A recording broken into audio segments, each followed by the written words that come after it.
July 13th, 1941. Having suffered quite some losses by the hand of the more numerous Soviet pilots, it seems that the Luftwaffe High Command issued the order to the fighter wings deployed on the Eastern Front to enjoy 1 week of well-deserved rest and refit.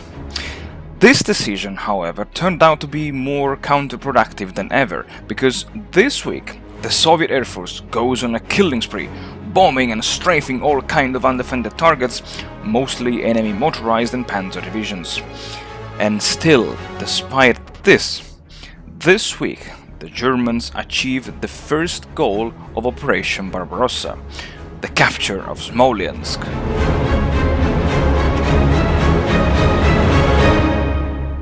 Howdy folks, welcome back to the channel and welcome to a new weekly episode of War in the East 2, the online challenge. There are, I would say, a couple of things that I would like to mention in this, second interaction. And the first one being that, of course, the Soviet Air Force went really on a killing spree.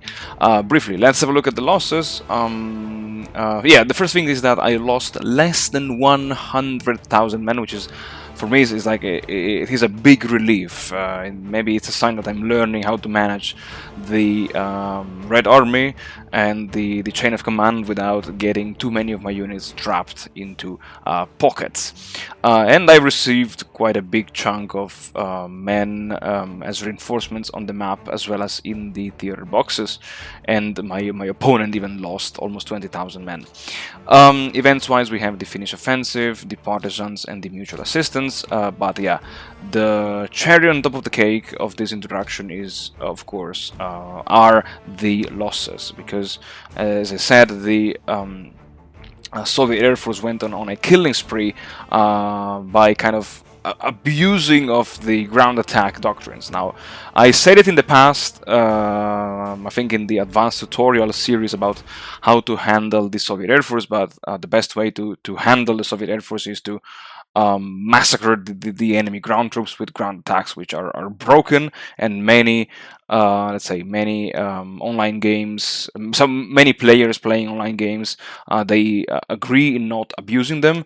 And I tried in just setting up air strikes, yes, ground attack missions against all of the enemy all of the enemy mobile troops, namely the panzer divisions, the motorized infantry divisions. Not here, not against the 10th motorized infantry division, just because I was afraid I didn't have enough planes, but also in Ukraine here you see plenty of juicy targets.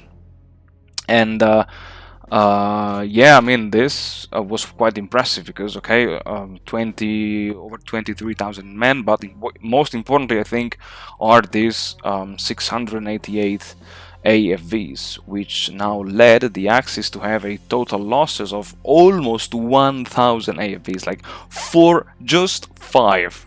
I am 5 AFVs short of reaching the golden rounded number of 1,000 AFVs lost from the Axis. And yeah, most of them were actually Panzer IICs, okay, Panzer IICs, and followed by the Panzer 38Es, and then we have the Panzer 3Gs, Panzer 38TEs, and yeah, and so on and so forth. But so, yeah, I mean, that's interesting. Yeah, and I don't think I will abuse of these ground attack air directives, but of course it depends on how will my opponent react with his air force. Let's see. I don't know. And yeah, besides that, the bad news for this turn are that the Germans took Veliki Luki, and they took Smolensk. Interestingly, in the Battle of Smolensk, on one hand, it was my mistake to just park a rifle brigade over here. On the other hand, I was not expecting him to mobilize two panzer divisions and 1 motorized infantry division for a total of 437 AFVs, and he just lost 1. He only lost 1, and despite the intervention of the 178th Rifle Division, the battle was lost for me. But anyway, he now controls Smolensk, and yeah, there is no way to take it back in 1941. So the goal of this turn is to just to pull back briefly here along this new line, shorten the line over here, and then I think I will do a massive shift of forces southwards, because here I don't know if you want to go for a much wider encirclement over here. If he overextended, oh sorry, I think yes, if he overextended or what, but still, what he did on one hand was a very nice maneuver to trap these 3 rifle divisions here, the 61st, I think the 6th and the 285th. Actually, let's unload these guys, because as you can see I cannot evacuate them this turn, and yeah, which actually gives me the opportunity to... Can I build a fort? No, I cannot build a fort in Gomel. Too bad. But still, I will fortify the Gomel hex, which is a city hex, with these 3 rifle divisions. Gomel still does have plenty, I mean, not plenty, but it has some freight, only, yeah, 9% of its total capacity, which means that this week I will fly in freight from the air, because I want to hold out Gomel for as long as possible. I want to tie down as many infantry divisions as possible. I want to deny the control of the city to him, and yeah, I want to slow down his advance southwards for as long as possible, because I can kind of see where he's going by doing so. Either he will go for maybe a pincer movement here west of Bryansk, because overall here there is some clear terrain, and maybe over here he can just throw his panzers like this, or he can go for the Desna, reach Chernigov and Makushino, and then swing southwards towards Ukraine. But yeah, so let's see how this will play out, and well, without further ado, enough talking now, and let's dive straight into the episode. Alright folks, so as an opening move I decided to reinforce the garrison of Odessa, and yes, in case I didn't say it last week, I will say it now. Apparently, I didn't know it, to staff your units inside a fortress, your units have to stand at least one whole turn in an hex adjacent to that fortress. You cannot move them and, let's say, bring them in the fortress on the very same turn. So this is a kind of a risky strategy if you are playing against a very fast-moving opponent. But because King GD does not seem to be very interested in taking Estonia, he kindly gave me the opportunity to park my rifle divisions next to a fortress before loading them in. And on the other hand, along the sector of the Luga line, I was deleting the fortified units in hexes that already had the level 3 fortifications. This is because, on one hand, those fortified units do not really contribute to the defense of the hex, even though they allow any hex to reach the fortifications level to 3. And second point is that they were occupying one command point in the Leningrad front HQ, and when having to deal with overcrowded HQ units, I must say I am already busy with the Western Front being overwhelmed and overcrowded, so I didn't want to have also the Leningrad Front with too many penalties in terms of leader checks. And besides that, besides relocating units, reassigning units, and doing the usual administrative stuff that any defensive Red Army has to do in 1941, there was not much that, let's say, needs to be commented on, besides exactly exploiting every natural barrier like swamps, heavy woods, rivers, big rivers, small rivers, to just slow down the German advance into the Soviet Union.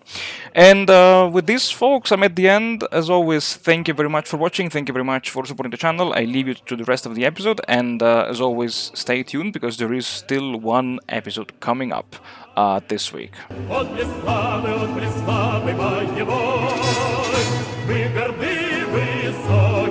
Званием, срочный студ рядовой.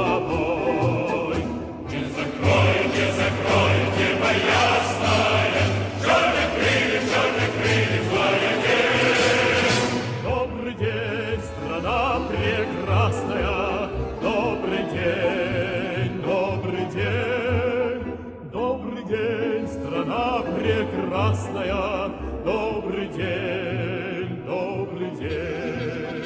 Мы уходим на учения, служба разная идет.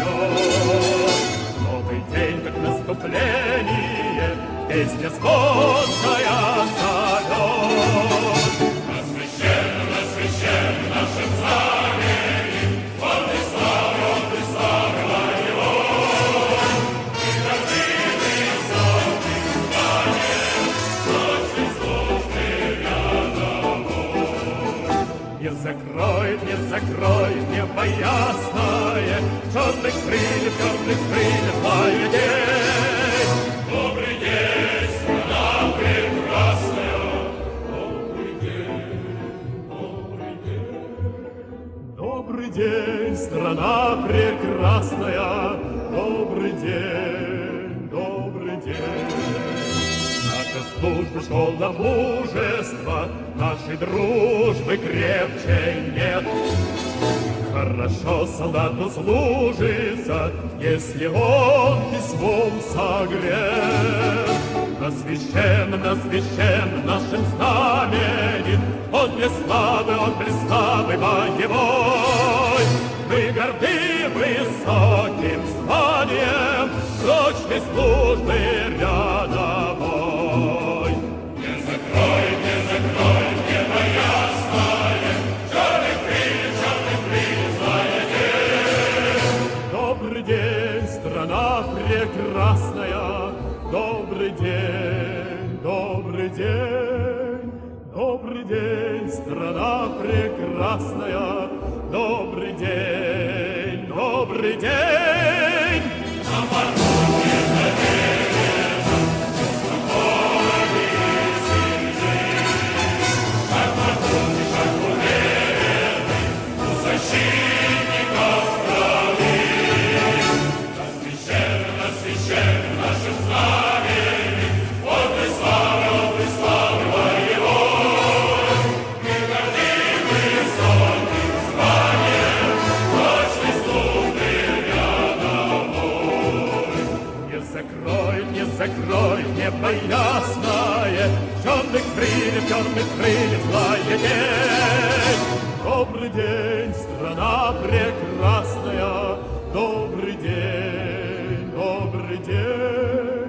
Добрый день, страна прекрасная, добрый день, добрый день.